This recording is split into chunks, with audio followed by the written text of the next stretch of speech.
Ito ang lagaslas na madalas puntahan ng mga taga-Abuyon, lalong-lalo na ng mga taga-Sitio Subdivision. Ang lagaslas ay bahagi ng isang ilog. Sang-ayon sa mga matatandang nakausap ko, tinawag itong lagaslas dahil dun sa rumaragasang tubig na nanggagaling sa itaas na bumabagsak sa ibaba ng ilog. Pakinggan ninyo ang sounds na ito, ang tunog na ito ang lagaslas. Napakalinaw at napakalinis ng tubig sa lugar na ito at marami ring kwento sa lugar na ito.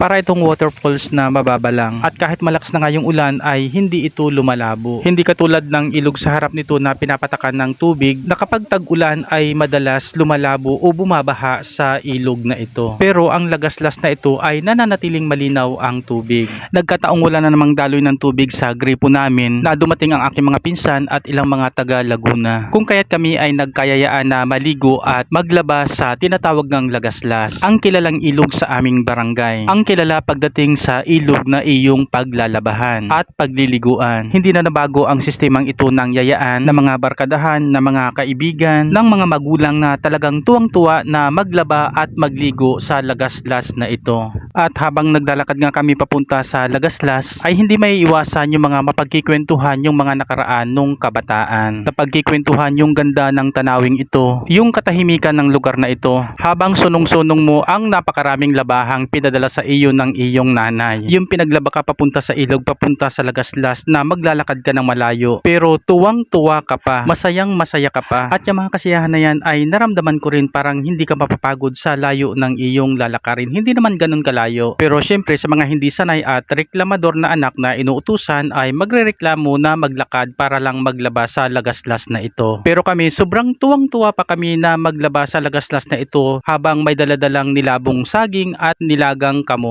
at mga tuyong isda na hiningi lang namin sa mga mangingisda. At ito na nga, malapit na kaming makarating sa lagaslas, ilang hakbang na lang at makakarating na talaga kami. Excited na rin talaga akong marating ito at makita dahil ang tagal ko na rin hindi nakakarating dito. Kahit nandito lang ako sa amin, kahit malapit lang ito sa amin, hindi rin ako basta-basta nakakapunta dito. Maliban lang talaga yung mga ganitong nagkayayaan. At habang naglalakad nga kami ay pinagmamasdan ko yung kulay green na paligid. Napakaganda at napakapresko ng lugar na ito. Sana nga lang ay mapanatili ang ganitong tanawin na napakaraming puno sa lugar na ito. Nagbibigay lilim at napakalusog pagmasdan. At ayan, dadaan nga kami sa isang ilog habang ang isang videographer kong kasama ay abala rin sa kanyang pagbibideo. At ito namang isang pamangking kong medyo nabaguhan din ay pawis na pawis sa paglalakad dahil na rin sa init ng panahon ng summer season. At ayan, habang nagbibideo ako ay binibidyohan din ako ng aking pamangkin. At ito na nga yung ilog na tatawirin namin at pagkatapos nito ay malapit na kami sa lagaslas. Dati ng mga high school ako, napakadami at napakalalim ng tubig sa ilog na ito. Nasa bandang itaas nga nito ay marami ding mga magulang na naglalaba. Ganon din ang mga kabataan kadalagahan na masayang naglalaba sa ilog na ito. At patuloy nga kami naglakad at malapit na nga kami sa lagaslas. At mula nga dito ay natatanaw ko na rin yung mga malalaking puno. Ang mga punong ito ay dekada na ng panahon na nabubuhay sa lugar na ito. At nandito na nga kami sa bukana ng lagaslas. Pababa na kami sa makasaysayang lagaslas na ito. At mula nga dito ay natatanaw ko yung mga taga-Sariaya. Nauna na silang dumating kung kaya't sila ay naglilinis na dito. At ito namang mga kasamahan ko na galing sa Laguna ay paparating pa din lamang. At ayan, sa wakas nakarating na din kami sa kabila ng mainit na panahon. At ayan, habang pababa na nga kami ay nararamdaman ko yung malamig na simoy ng hangin sa lugar na ito. Sarap sa pakiramdam, sariwang hangin talaga. Ako din sa daan, ay.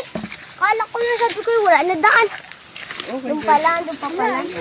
At nandito na nga kami sa ibabaw ng lagaslas. Bago nga kami magsimulang maligo at maglaba, nililinis muna namin ito at tinatanggal yung mga dahong nakalutang. At habang nililinis nga namin ito, habang tinatanggal namin yung mga dahon, ay naging kapansin-pansin ang napakalinaw na tubig ng lagaslas. Napakalinaw talaga kahit napakaraming tuyong dahon na aming nililinis. Ito'y dahil nga ang tubig na ito ay galing sa bukal.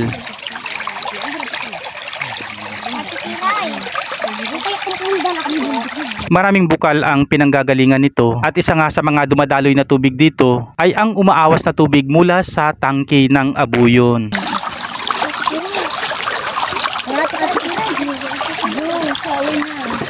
Pagmasdan nyo ang napakalinis at masaganang tubig na ito. Ang tubig na dumadaloy at umaawas mula sa tangke ng abuyon at iba't ibang bukal na pinanggagalingan. Ang sarap naman talagang damhin ng dumadaloy na tubig na ito dito sa Lagaslas. At patuloy nga ang aming paglilinis at habang kami ay naglilinis ay talagang napakalinaw pa rin ng tubig at talagang napakasarap pakinggan ng rumaragasang tubig ng lagaslas ng tubig.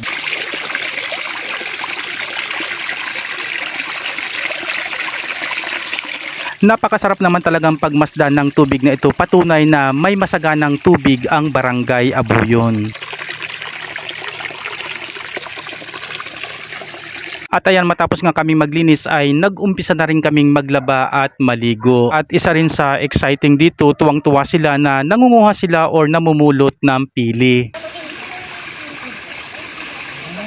At dito nga sa ibaba ng Lagaslas ay mapapansin mo yung mga napakagandang bato at napakalinaw na tubig. Ganon din ang mga lunti ang paligid at malalaking puno. Ang mga punong kahoy nga na ito ay nagbibigay lilim sa Lagaslas na ito. Ang mga puno nga na ito ay talagang dekada na ng panahon ang itinagal sa lugar na ito. At dahil nga sa mga malalaking puno na ito ay nananatiling maganda ang lugar na ito. At ayan, ang mga kasamahan ko nga ay tuwang-tuwang maglakad at patuloy pa silang naghahanap ng pili. Ito daw yung talagang karanasang hindi nila malilimutan dito sa Lagaslas. At kahit ako, kami, hindi ko malilimutan ang mga ganitong karanasan. Ano pa man ang dumating na panahon, ano pa man ang dumating na henerasyon, mananatili ang Lagaslas na ito, mananatili ang mga punong ito ayon sa ating pagmamahal at pag-iingat dito.